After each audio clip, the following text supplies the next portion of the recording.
Hello everyone, I am Dr. Abha Singh, Department of Psychology, PPN College, Kanpur. आज मैं आपसे चर्चा करने वाली हूँ एग्जामिनेशन स्ट्रेस की। कुछ बच्चों के एग्ज़ाम आने वाले हैं और बहुत लोगों ने अब तक बहुत सी परीक्षाएं दी होंगी। मैं बात करना चाहती हूँ उन बच्चों से जो एग्ज़ाम का नाम सुनते ही नर्वस फील करने लगते हैं। एग्ज़ाम में कुछ भी ऐसा नहीं होता कि हमें बहुत घबराहट हो, परेशानी हो या हम मेंटली और फिजिकली अपसेट अपने को फील करने लगे। बस केवल एक डर होता है, इनसिक्योरिटी होती है, जिसकी वजह से हमें कभी कभी ये लगता है कि कहीं हम जितने मार्क्स सोच रहे हैं, जो मेरा डिज़ायर्ड गोल है, अगर वो हमें नहीं मिलेगा तो फिर क्या होगा। बच्चों, मैं पूछना चाहती हूँ कि जो भी हम पढ़ाई करते हैं या जो कुछ भी हम अपने जीवन में पाना चाहते हैं, अचीव करना चाहते हैं, अंक तो एकमात्र पैरामीटर है, एक मानक हो सकता है, लेकिन नॉलेज अल्टीमेटली हमारे जीवन में हमें जब भी कोई जॉब अपॉर्चुनिटीज़ मिलती हैं या हम किसी स्तर पर अपने को स्थापित करते हैं, तो उसके पीछे जो मेजर सोर्स है वो हमारी नॉलेज है। मैं ये मानती हूँ कि मार्क्स एक स्टैंडर्ड नॉर्म होता है और हमें भी उसको अचीव करना चाहिए, लेकिन अंकों की भागदौड़ में यदि हम अपना मानसिक संतुलन खो दें तो उससे जो हमें आता भी होता है, जो नॉलेज हमें होती भी है, वो भी चली जाती है। तो इट्स अ नॉर्मल प्रोसेस। पहले तो हमें ये मान लें कि जो भी रोज हम पढ़ते हैं उसे हमें प्रतिदिन ही थोड़ा थोड़ा सीखना है। एक दिन में हमें सब कुछ नहीं लर्न हो सकता, तो अगर हर दिन हम थोड़ा थोड़ा करके नॉलेज गेन कर रहे हैं तो एक टाइम ऐसा आता है कि हमें वो सारी चीज़ें बहुत सरल, इजी लगने लगती हैं और एग्जामिनेशन स्ट्रेस जैसा कुछ नहीं लगता है। स्ट्रेस हमें तब लगता है जब हमारे पास रिसोर्सेस कम होते हैं और हमें बहुत कुछ ऐसा है, हमारा जो गोल होता है वो बहुत लार्जर होता है, बिगर होता है और उसकी प्राप्ति के रिसोर्सेस कम होते हैं। तो हमारा जो अपना आत्मबल है, हमारी जो विल पावर है, वो हमेशा हमें अपने आप को इस तरह की रखनी चाहिए कि हम अपने लक्ष्य को प्राप्त करने के लिए अपना सर्वस्व शक्ति, अपनी पूरी एनर्जी को लगाएंगे। पहली टिप तो मैं देना चाहूँगी कि अपने को बिल्कुल बैलेंस रखें, अपने को अनुशासित रखें, अपना सोने का, जगने का, खाने पीने का जो शेड्यूल है वो बिल्कुल सामान्य रखें और जो आपने पहले से पढ़ रखा है उसका आप अभ्यास करें। बहुत ही आत्मविश्वास के साथ आप अपनी परीक्षा की तैयारी करें।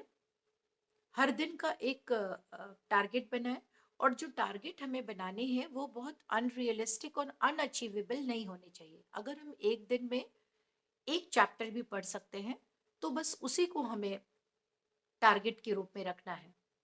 आपकी अपनी क्षमता कितनी है इसका हमें ज्ञान होना चाहिए और एकाग्रता के साथ फोकस करते हुए एक समय में एक ही कार्य को करना है।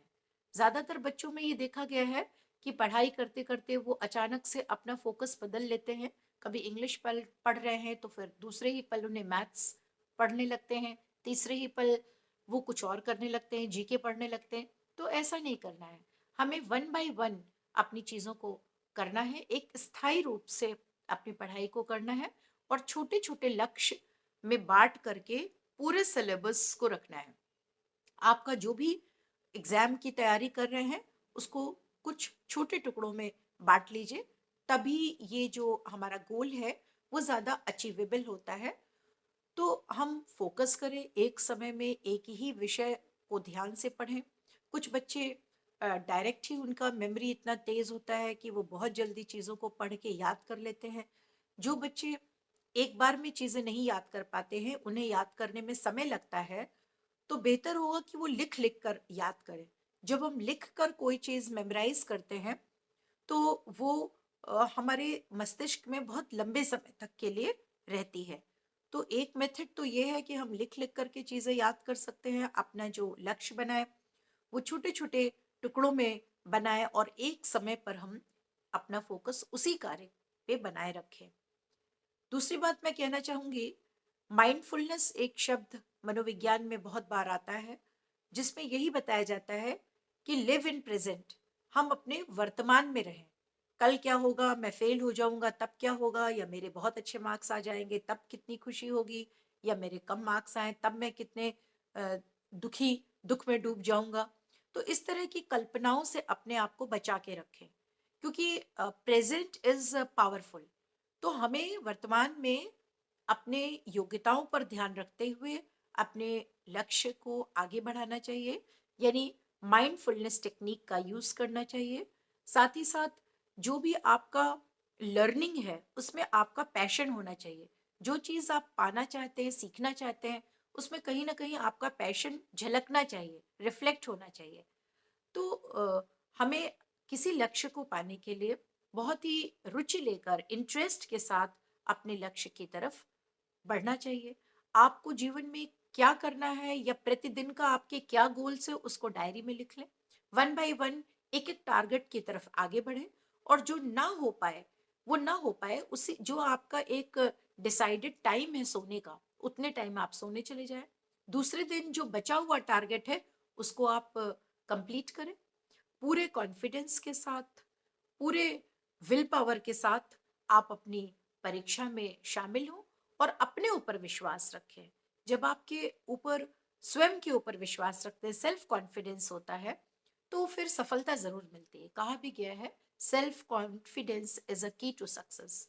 तो ये मान के चलना चाहिए कि आपको, अगर आप याद कर रहे हैं, पढ़ रहे हैं, समझ रहे हैं, कॉन्सेप्ट को समझ के पढ़ रहे हैं, तो डेफिनेटली ये जो मेहनत है वो आपकी रंग लाएगी।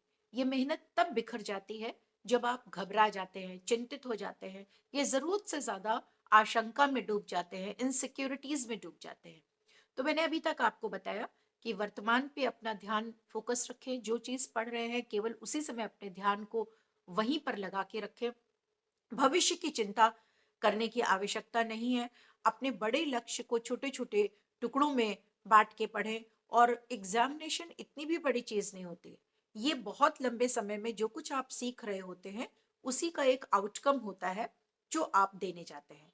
परीक्षा में मार्क्स ये भी हो सकता है कि कम आ जाए या बहुत अच्छे आ जाए, उससे उतना फर्क नहीं पड़ता जितना कि आपका खुद की नॉलेज क्या है, और उस जो भी आप फील्ड है उसे आप कितना ज्यादा सीखना चाहते हैं, आपकी खुद की आंतरिक मनः स्थिति क्या है, आपकी आंतरिक इनर पावर क्या है, वो आइडेंटिफाई करने की जरूरत है। क्योंकि बड़ी अजीब सी बात लगती है कि हमें लगता है कि अगर हमारे फ्रेंड का 80% आया है तो हमारा भी उतना या उससे अधिक आना चाहिए। हो सकता है कि आपकी स्किल आपके फ्रेंड से बेहतर हो, लेकिन किसी अन्य चीज में आपका फ्रेंड, आप किसी दूसरी स्किल में बहुत अच्छा हो सकता है और आप किसी दूसरी स्किल में अच्छे हो सकते हैं। तो ये किस बात का कंपैरिजन? हमें कंपैरिजन से भी बचना होगा। पेरेंट्स को भी इस बात से समझना होगा कि भाई बहनों के बीच, रिश्तेदारों के बीच, पड़ोसियों के बच्चों से अपने बच्चे का तुलना ना करें, क्योंकि हर बच्चा कहीं ना कहीं अलग होता है। उसकी जो स्किल्स होती हैं, उसकी पर्सनैलिटीज जो होती है, या उसके अंदर की जो एक इंटेलिजेंस होती है, उसका एक किसी कार्य को करने के प्रति जो झुकाव होता है, इंक्लिनेशन होता है, वो सबका डिफरेंट होता है। तो डेफिनेटली हमें अपनी उस इनर क्वालिटी को अंडरस्टैंड करते हुए अपनी कैरियर में आगे बढ़ना होगा। तो परेशानी तब आती है जब हमें बहुत सारे कन्फ्यूजन्स होने लगते हैं, जब हम एक ही दिन में सब कुछ पढ़ लेना चाहते हैं, याद कर लेना चाहते हैं। It's not possible. आप थोड़ा थोड़ा पढ़िए, रोज पढ़िए, उसमें रेगुलरिटी लाइए, नियमित रूप से पढ़िए, अपने ऊपर अनुशासन लाइए। क्योंकि अनुशासन ना केवल हमें विद्यार्थी जीवन में आवश्यक होता है, बल्कि धीरे धीरे जब हम अपनी प्रोफेशनल लाइफ में भी जाते हैं वहाँ भी अनुशासन का एक बहुत बड़ी भूमिका होती है। तो मैं यही कहूँगी कि अपने ऊपर सेल्फ डिसिप्लिन रखें, अपने ऊपर विश्वास रखें, लक्ष्य को थोड़े-थोड़े, छोटे-छोटे टुकड़ों में बाँट करके पढ़ें, मन लगाएँ और साथ ही साथ अपने को फ़ोकस्ड वे में रखें और एक सकारात्मक ऊर्जा से अपने आप को भर के रखें कि डेफ़िनेटली आप मेहनत कर रहे हैं, तो आपका एग्ज़ाम अच्छा ही होगा। आपकी जितनी सामर्थ्य है, जितनी आपकी पोटेंशियल है, उतना देने की कोशिश करिए और उसके बाद आप सब कुछ ईश्वर पर छोड़ दीजिए क्योंकि श्रीमद् भागवत गीता में ये कहा भी गया है कि हमारा अधिकार हमारे कर्म में है, ना कि उस कर्मों के द्वारा क्या फल मिलेगा, ये हमें इस पर ज़्यादा विचार नहीं करना चाहिए। हमें सतत रूप से, लगातार, कंटीन्यूअस अपने एफर्ट पूरी ऑनेस्टी के साथ करना चाहिए।